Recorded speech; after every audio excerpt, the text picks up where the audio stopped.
ہمارے پیارے آقا صلی اللہ علیہ وآلہ وسلم نے معراج کی رات اتنا تیزی سے سفر کیا کہ سب سے پہلے آپ اپنی چچا زاد بہن کے گھر سے مسجد حرام تشریف لے گئے، وہاں سے آپ مسجد اقصی تشریف لے گئے جہاں آپ نے انبیاء کی امامت فرمائی، پھر ساتوں آسمانوں کی سیر کرتے ہوئے آپ سدرۃ المنتہا پہنچے، پھر وہاں سے آگے عرش الہی کا سفر شروع ہوا، پھر آپ نے اپنی آنکھوں سے اللہ پاک کا دیدار کیا اور قرب خاص میں اللہ تعالیٰ سے گفتگو کی، پھر آپ کو نمازوں کا تحفہ ملا اور آپ نے جنت و دوزخ کی بھی سیر فرمائی۔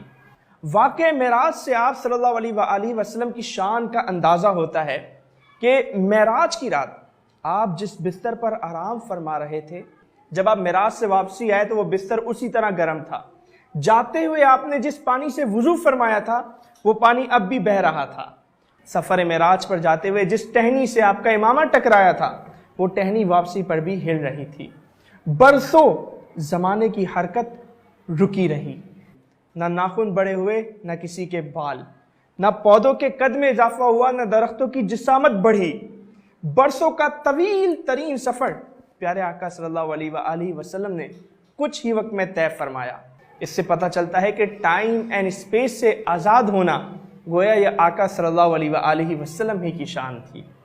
سر، بیت المقدس اور وہاں سے سدرۃ المنتہا اتنے مختصر وقت میں کہ ٹہنی کا ہلتے رہنا اور بستر کا گرم رہنا، سر یہ کیسے ممکن تھا؟ دیکھیں، ویسے تو ہمارا علم محدود ہے اور اللہ کی قدرت لامحدود، جہاں ہمارے علم کے سامنے فل سٹاپ لگتا ہے وہیں سے ہمارے عقیدے کی ابتدا ہوتی ہے۔ میں اس طرح پریکٹیکلی سمجھاتا ہوں۔ فور ایگزامپل، یہ گھڑی ہے، اس میں سیل ہے، اگر میں اس کا سیل نکال دوں تو کیا ہوگا؟ گھڑی رک جائے گی۔ گھڑی رک جائے گی۔ بالکل اسی طرح کائنات اور اس کا نظام آقا صلی اللہ علیہ وآلہ وسلم کے وجود سے چلتا ہے۔ جب آقا صلی اللہ علیہ وآلہ وسلم اس کائنات سے باہر تشریف لے گئے، جب آپ ٹائم اینڈ اسپیس کی قید سے آزاد ہو گئے تو کائنات اسٹل ہو گئی، رک گئی۔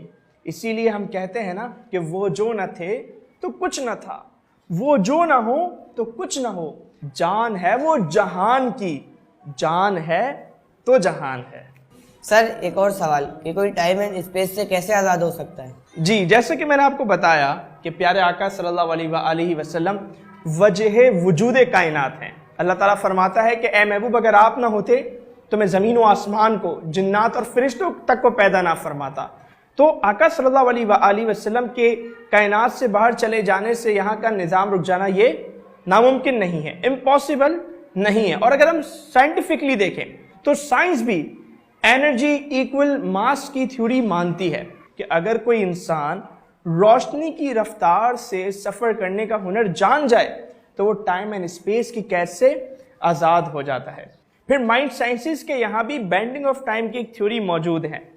وہ کہتے ہیں کہ اگر انسان پوائنٹ اے سے پوائنٹ بی کے درمیانی فاصلے کو زیرو کر دیں تو کیا ہوگا؟ اب ٹائم اینڈ اسپیس سے آزاد ہو جائیں گے۔ تو ہم بات کر رہے ہیں سفر معراج کی، تو آقا صلی اللہ علیہ وآلہ وسلم کے لیے یہ کیسے ناممکن تھا، کیسے امپاسبل تھا؟